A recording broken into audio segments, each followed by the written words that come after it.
Hey, welcome back. We have, I think, a pen here.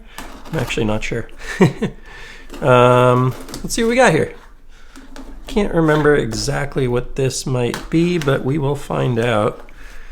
I have a sneaking suspicion, but I'm just not sure. So let's see. Ah, very cool. That is what I thought it was.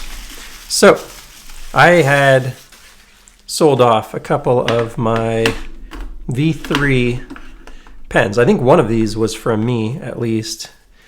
And now it is back from Magnus. Magnus V3 ClickShift pens. So there's one. And let's see, over here is two. And I'll tell you why I'm grabbed these. Because I kind of felt like I made a little bit of a mistake letting them go. And there are two reasons.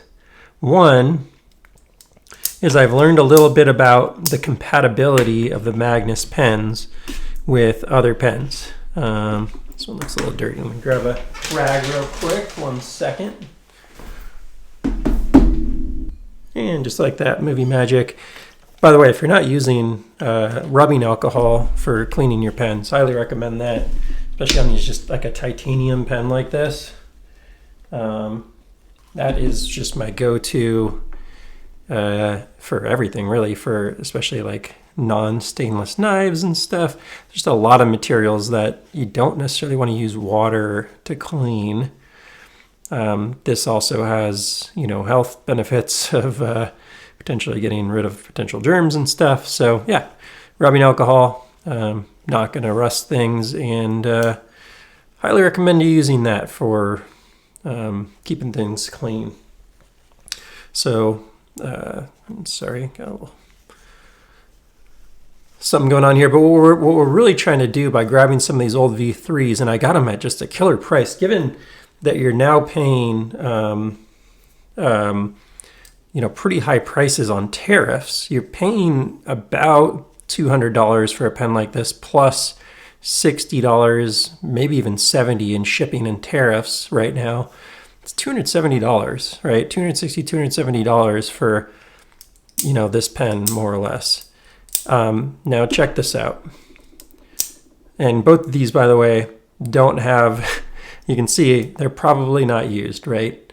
So I think someone just had it sitting in something or whatever, but these look like they're basically unused. Now take a look at the new Magnus Bolty. What's it missing? It's missing grip. So I can take this off of here and this off of here, and I can give my Bolty a grip. How cool is that? To me, that is a really nice capability that comes with the Magnus series of pens. These aren't even the same mechanism. This is a Bolty and this one's a ClickShift, but they're still compatible.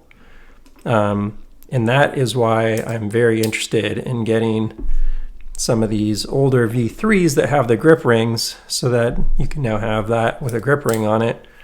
How sweet is that? That is exactly the configuration that I'd want for like a daily driver pen. Boom.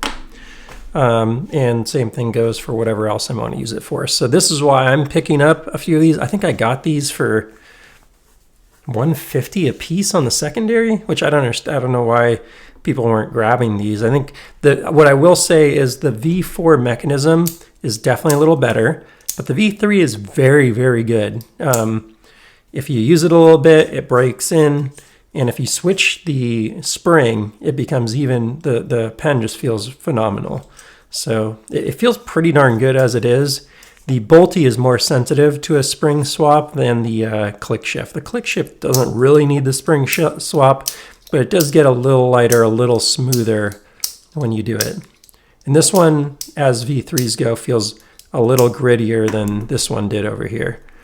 So I think this is a really cool thing to consider.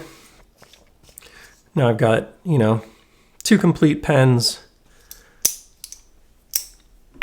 but my go-to Bolty now has the grip that I would want on it. I wonder how similar the noses are. I think they're identical. Yeah, those look totally identical to me. So yeah, that's it. That's why I grabbed these click shifts and why I'm very excited to now have a Bolty with grips on it. So hope you enjoyed that. If so, please feel free to like and subscribe, and I will see you on the next one. Take care.